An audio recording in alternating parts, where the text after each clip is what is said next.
KEAM 2025 notification ഔദ്യോഗികമായി പ്രസിദ്ധീകരിച്ചിരിക്കുകയാണ്.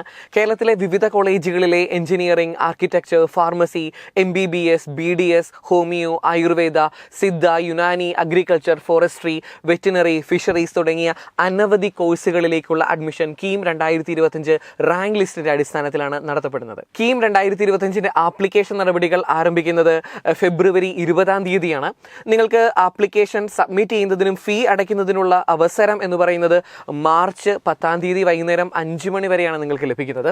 അതുപോലെ ശ്രദ്ധിക്കണം, നിങ്ങൾക്ക് ഓൺലൈൻ സബ്മിഷൻ ആവശ്യമായ സപ്പോർട്ടിംഗ് ഡോക്യുമെന്റ് സബ്മിറ്റ് ചെയ്യുന്നതിനുള്ള സമയം എന്ന് പറയുന്നത്, അവസാന സമയം എന്ന് പറയുന്നത് മാർച്ച് 15. നിങ്ങൾക്ക് അഡ്മിറ്റ് കാർഡ് ഡൗൺലോഡ് ചെയ്യുന്നതിനുള്ള അവസരം 10 ഏപ്രിലാണ് നിങ്ങൾക്ക് ലഭിക്കുന്നത്. എക്സാം നടത്തപ്പെടുന്നത്, എഞ്ചിനീയറിംഗ് എൻട്രൻസ് എക്സാമിനേഷൻ നടത്തപ്പെടുന്നത് ഏപ്രിൽ 22 മുതൽ 30 വരെയുള്ള ദിവസങ്ങളിലാണ്. എക്സാമിൻ്റെ വെന്യൂ നിങ്ങൾക്ക് അഡ്മിറ്റ് കാർഡിൽ നിന്നും നിങ്ങൾക്ക് മനസ്സിലാക്കാവുന്നതാണ്. ഇനി നമുക്ക് കീം 2025 ആപ്ലിക്കേഷൻ ഫീ എത്രയാണ് എന്ന് നോക്കാം. നിങ്ങൾ എഞ്ചിനീയറിംഗിനും അല്ലെങ്കിൽ BPharm ഇതിലേതെങ്കിലും ഒരു കോഴ്സിന് മാത്രമാണ് അപ്ലൈ ചെയ്യുന്നതെങ്കിൽ ജനറൽ കാറ്റഗറിയുടെ ഫീസ് എന്ന് പറയുന്നത് 875 രൂപയാണ്. SC കാറ്റഗറിയിലുള്ളവർക്ക് 375 രൂപയാണ്. അതേസമയം നിങ്ങൾ എഞ്ചിനീയറിംഗിനും BPharmനും അപ്ലൈ ചെയ്യുന്നുണ്ട് എങ്കിൽ അതിന് ജനറൽ കാറ്റഗറിയുടെ ഫീസ് 1125 രൂപ, അതുപോലെ തന്നെ SC കാറ്റഗറിക്ക് 500 രൂപ. ഇനി അതുപോലെ തന്നെ ആർക്കിടെക്ചറിന് മാത്രം, അതല്ലെങ്കിൽ മെഡിക്കൽ അലൈഡ് കോഴ്സുകൾക്ക്, അല്ലെങ്കിൽ രണ്ടിനോട് ഒരുമിച്ചാണ് നിങ്ങൾ അപ്ലൈ ചെയ്യുന്നത് എങ്കിൽ നിങ്ങളുടെ ജനറൽ കാറ്റഗറിയുടെ ഫീസ് വരുന്നത് 625 രൂപ, SC കാറ്റഗറിക്ക് 250 രൂപ. ഇനി മറ്റു ഡീറ്റെയിൽസ് നിങ്ങൾക്ക് ഈ ഒരു ടേബിളിൽ നിന്ന് നിങ്ങൾക്ക് മനസ്സിലാക്കാവുന്നതാണ്.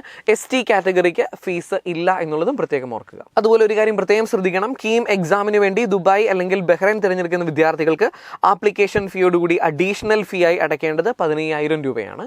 നിങ്ങളൊരു കാര്യം പ്രത്യേകം ശ്രദ്ധിക്കണം, കീം 2025 എൻട്രൻസ് എക്സാമിന് അപ്ലൈ ചെയ്യുന്നതിനുള്ള ലാസ്റ്റ് ഡേറ്റ് എന്ന് പറയുന്നത് മാർച്ച് 10 വൈകിട്ട് 5 മണി വരെയാണ് നിങ്ങൾക്ക് സമയം ലഭിക്കുന്നത്. സപ്പോർട്ടിംഗ് ഡോക്യുമെൻ്റ് അപ്ലോഡ് ചെയ്യുന്നതിന് വേണ്ടി നിങ്ങൾക്ക് മാർച്ച് 15 വരെ അവസരം നിങ്ങൾക്ക് ലഭിക്കുന്നതായിരിക്കും. ഇനി ഒരു കാര്യം പ്രത്യേകം ഓർത്ത് വെക്കണം, ഈ ഒരു ആപ്ലിക്കേഷന് വേണ്ടി നിങ്ങൾ സന്ദർശിക്കേണ്ട വെബ്സൈറ്റ് cee.kerala.gov.in. കൂടുതൽ വിശദമായ വീഡിയോയുമായി നാളെ കാണാം. Thank you.